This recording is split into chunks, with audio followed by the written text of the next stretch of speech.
وہ وقت سے پہلے اپنے ایکسکلوسیو اور خصوصی ذرائع کے حوالے سے بتا رہے تھے کہ پنجاب اسمبلی کے اندر تحریک انصاف اور کیوں لیگ کے صرف 177 اراکین ہیں، اور آج ان کو شکست ہوگی، اور 177 حکومت کا بھی ہے، اور پرویز الہی جو اور پی ٹی آئی کی بھی ہے۔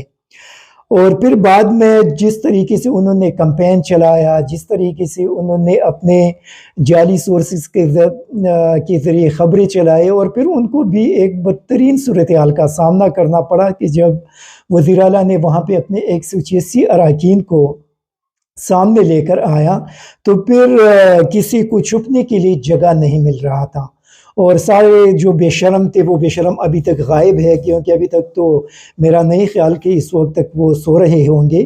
لیکن اس کے بعد پھر یہ کہا گیا کہ پرویز الہی نے تو اعتماد کا ووٹ لیا، لیکن عمران خان ان پہ اب بھی اعتماد نہیں کر رہے۔ کچھ نے یہ بھی کہا کہ عمران خان کے اوپر جو ریڈ لائن لگی ہے اس کے بعد ان کو آگے نہیں لایا جائے گا اور نہ وہ آگے آ سکتے ہیں۔ تو میرے خیال میں عمران خان نے تو کل رات کو بتا دیا کہ ان کی جو ریڈ لائن ہے اس کی کیا حیثیت ہے، اور ان کی حیثیت پوری قوم کے سامنے انہوں نے کلیئر بھی کر دیا۔ لیکن بغل بچے بہت زیادہ پریشان ہیں۔ بغل بچوں کو جو سبق واٹس ایپ گروپ کی ذریعے شاید سکھائی گئی تھی اس کے بالکل اپوزٹ ساری چیزیں ہو گئی، تو اسی وجہ سے آج بغل بچوں کے اندر بہت زیادہ ماتم ہے اور بہت زیادہ پریشان ہے کہ یہ ان کے ساتھ کیا کچھ ہوا۔ لیکن یہ میرے خیال میں پاکستانی قوم کے سامنے پہلی مرتبہ نہ صرف پاکستانی میڈیا کے وہ چینل جو پروپیگنڈے کر رہے ہیں اور عوام کے اگینسٹ کھڑے ہیں، وہ صحافی جو اس وقت عوام کے خلاف کھڑے ہیں، اور ایک جو پی ڈی ایم گروپ ہے ان کے ساتھ کھڑے ہیں، اور پاکستان کے اندر بدترین مہنگائی کے دفاع کے لیے ہر وقت میدان کے اندر موجود رہتے ہیں، بلکہ پاکستان کے اندر تمام ادارے ایکسپوز ہو گئے اور بری طرح ایکسپوز ہو گئی۔ ان لوگوں کی کریڈیبلٹی پاکستانی عوام کے اندر ختم ہو چکی ہے، اور ابھی لوگ ان پہ اعتماد بھی نہیں کریں گے۔ بلکہ میں نے تو یہ بھی سنا ہے کہ کچھ ایسے لوگ جن کے ٹی وی چینل پہ پچھلے سال جو ان کی یا اس سے پہلے جو پروگرام چل رہے تھے ان کا بڑا اچھا ریٹنگ آ رہا تھا، لیکن اب ان کی یہ پوزیشن ہو گئی ہے کہ لوگ ان کو دیکھتے بھی نہیں ہیں۔ وہ تو پروگرام کرتے ہیں، ٹی وی پہ آتے ہیں، لیکن کوئی بھی ان کو دیکھنے کے لیے موجود نہیں ہوتا سوائے چند کرایہ دار جو ان کے پی ڈی ایم کی سپورٹر ہے، ان کے علاوہ اور کوئی ان کو دیکھتا بھی نہیں ہے۔ تو یہ میرے خیال میں ان کے لیے بڑی پریشانی کا آج کا دن ہے، اور جو بتایا جاتا ہے کہ لندن کو یہ رپورٹ دی گئی ہے کہ مریم نواز فوری طور پہ ان کو واپس آنا چاہیے، لیکن مریم نواز واپس نہیں آئے گی۔ ان کو پتہ ہے کہ پچھلے ضمن الیکشن کے دوران انہوں نے کمپین بھی وہاں پہ ٹھیک ٹھاک طریقے سے چلائی، لیکن اس کے باوجود ان کو بدترین شکست کا سامنا کرنا پڑا۔ تو ان کو اپنی حیثیت کا پتہ لگ چکا ہے کہ پنجاب کے اندر لوگ ان کے ساتھ اب نہیں ہیں۔ اسی وجہ سے میرے خیال میں مسلم لیگ نون کو جتنا نقصان آصف زرداری کے ہاتھوں پہنچ چکا ہے، اور دوسرے کے آڑ میں جو حشر مسلم لیگ نون کا کر دیا، یہ ہمیشہ کے لیے یہ یاد رکھیں گے۔ اور یہ اسی وقت جب یہ حکومت گرائی گئی تو اسی وقت ہم نے کہا تھا کہ مسلم لیگ نون ان پہ اعتماد نہ کرے، یہ دوستی کے آڑ میں ان کا وہ حشر بنائیں گے کہ دوبارہ الیکشن کے اندر ان کے لیے آنا بھی مشکل ہو جائے گا۔ لیکن اس وقت چونکہ یہ بڑے خوش تھے کہ ہمیں حکومت مل گئی، اب ہم اپنے تمام کرپشن کے کیسز بھی ختم کریں گے، الیکشن لا کے اندر ترامیم بھی لے کر آئیں گے، یہ ساری چیزیں کریں گے، لیکن اس کا جو نتیجہ تھا وہ آج سامنے آ رہا ہے کہ ان کے ساتھ کیا کچھ ہوا۔ اور یہ میرے خیال میں دیکھیں یہ پنجاب کے اندر بھی ان کے لیے تیسری شکست ہیں۔ ایک ضمنی الیکشن کے اندر ان کو بدترین شکست ہوئی، اس کے بعد پھر دوست مزاری نے جو ایک غیر آئینی رولنگ جاری کر دی اس کے اندر شکست ہو گئی، اور تیسری یہ شکست مسلم لیگ نون کو اٹھانا پڑا۔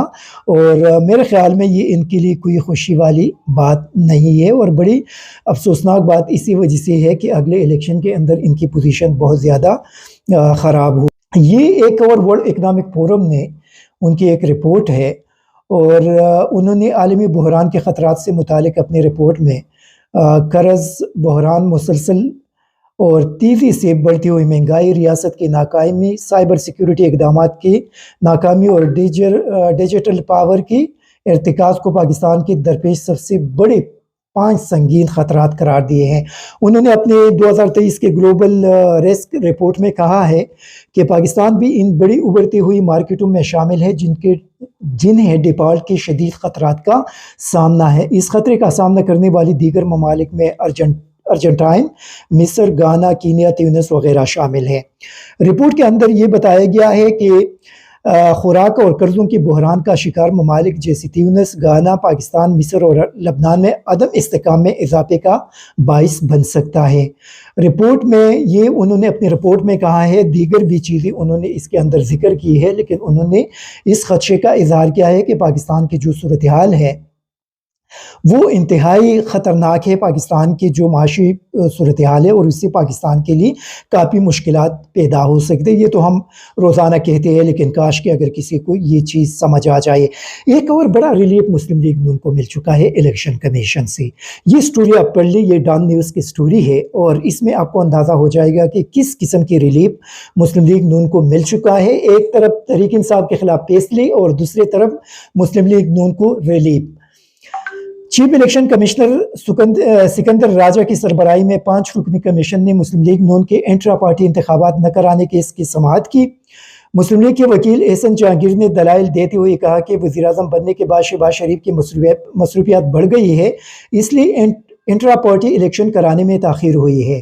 ممبر خیبر پختونخوا جسٹس ریٹائر اکرام اللہ خان نے ریمارکس دیتے ہوئے کہا کہ ہم آپ کو کب سے انٹرا پارٹی الیکشن کرانے کا کہہ رہے ہیں، کیوں نہ آپ کی پارٹی نشان واپس لے لیا جائے، یہ کے پی کے ممبر نے کہا۔ مسلم لیگ نون کے وکیل نے کہا کہ ہمیں 31 جنوری تک وقت دیا جائے۔ مسلم لیگ نون کے وکیل نے کہا کہ ہمیں 31 جنوری تک وقت دیا جائے تاکہ ہم انٹرا پارٹی الیکشن کریں، جس پر ممبر پنجاب بابر حسن نے مسلم لیگ نون کے وکیل سے پوچھا کہ اگر آپ 31 جنوری تک الیکشن نہ کروا سکی تو آپ سے پارٹی نشان واپس لے لیں گے۔ یہ بات پنجاب کے ممبر الیکشن کمیشن نے بھی کہا کہ اگر 31 جنوری تک آپ نے الیکشن نہ کرایا تو پھر آپ سے جو الیکشن سمبل ہے وہ واپس لیا جائے گا۔ احسن جہانگیر نے استدعا کرتے ہوئے کہا کہ ہم الیکشن کروائیں گے لیکن انتخابی نشان واپس نہ لیں۔ اس نے کہا کہ ہم 31 جنوری تک الیکشن کریں گے لیکن آپ ہمارا سمبل واپس مت لیں۔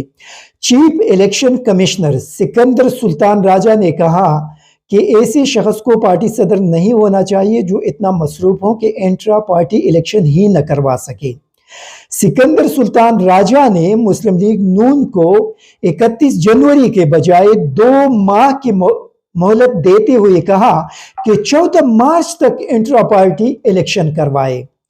جناب چیف الیکشن ان کے وکیل کہہ رہے ہیں کہ ہم 31 جنوری تک انٹرا پارٹی الیکشن کر کے یہ سلسلہ جو ہے یہ کمپلیٹ کریں گے، لیکن محترم چیف الیکشن کمشنر صاحب نے کہا کہ نہیں آپ 14 مارچ تک کریں، کوئی بات نہیں ہے، فروری بھی ہے اور 14 مارچ تک بھی آپ کری تھی تو یہ بہت بڑی بات ہوگی۔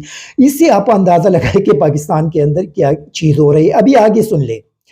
خیال رہے کہ 31 مئی 2022 کو الیکشن کمیشن نے وزیراعظم شہباز شریف کو پاکستان مسلم لیگ نون میں انٹرا پارٹی انتخابات نہ کروانے پر شوکاز نوٹس جاری کیا تھا۔ 21 مئی 2022 مسلم لیگ نون کے انٹرا پارٹی انتخابات کرانے کے آخری تاریخ 22 مارچ 2022 تھی، پچھلے سال 22 مارچ 2022 تھی۔ تاہم مسلم لیگ نون کے درخواست پر تاریخ میں 14 مئی 2022 تک توسیع کی گئی۔ اس وقت بھی مسلم لیگ نون نے درخواست کی تھی کہ ہم 22 مئی 2022 تک الیکشن کریں گے، ہمیں ٹائم دے۔ قانون کے مطابق پارٹی کو 21 مئی تک الیکشن کمیشن کو سرٹیفکیٹ جمع کرانا ہوتا ہے۔ پارٹی کی سیکرٹری اطلاعات نے اس وقت دعویٰ کیا تھا کہ آخری انٹرا پارٹی انتخابات جون 2017 میں ہوئی تھے اور منتخب عہدیداروں کی 5 سالہ مدت تقریباً 1 سال بعد ختم ہو جائے گی۔ آپ سوچ لیں کہ ان کا جو ٹائم ہے وہ مارچ 2022 میں ختم ہو چکا ہے۔ ان کو پھر ان کے ریکویسٹ پہ